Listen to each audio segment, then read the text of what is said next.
thấy là cái khối rất là lớn, 13 14 cm, chiếm toàn bộ gần hết cái gan trái gan gốc gan phải, hơn 50% cái tủ cái gan nó bị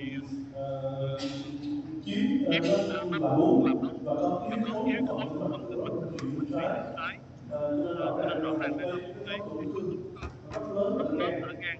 Thì đứng Thì trước đứng lên trước lên đứng trước đứng trước trường cái hợp trường này hợp thì này chúng tôi thì đã chúng làm tôi đã một làm số một xét số xét nghiệm nghiệm nhưng rất nhưng là rất là bao gồm bao tên gồm tên như ceramide, ceramide, chín AB tôi không nhớ gì được. hết. Cái gan Gan gan gan sẽ sẽ mất mất 2 2 đến 5 điểm. điểm Thì nếu chúng chúng ta chúng ta điều điều trị trị uống uống gan gan thay thay dính dính máu máu tôi tôi thấy thấy ban đầu ban đầu bệnh bệnh nhân nhân dương tính với có khít. sinh khít Và như vậy như thì vậy trong thì cái trong cái này thì này thì nó là rất gì là gan gì căn gan gan và và não, não, hay là hay đặc là đặc biệt biệt chúng chúng ta ta sẽ sẽ thiết thiết lập lập ung ung gan thư gan vì các vì marker các bình marker thường bình của máu thường của thì máu lên thì CT lên scan. CT scan Họ họ không không thông tin là họ không có không cái có loại cái loại ung thư ung thư gan như gan khác nguyên ung khác thư ung gan. thư gan. Hay là thậm chí Hay là thậm chí trường đối hợp với này trường thì hợp này một thì cái một gan cái trái gan mở trái rộng mở rộng hoặc là hoặc là bệnh nhân nhân chăm sóc xem chăm nhẹ sóc vì giảm nhẹ cái vì gan quá gan lớn. quá lớn.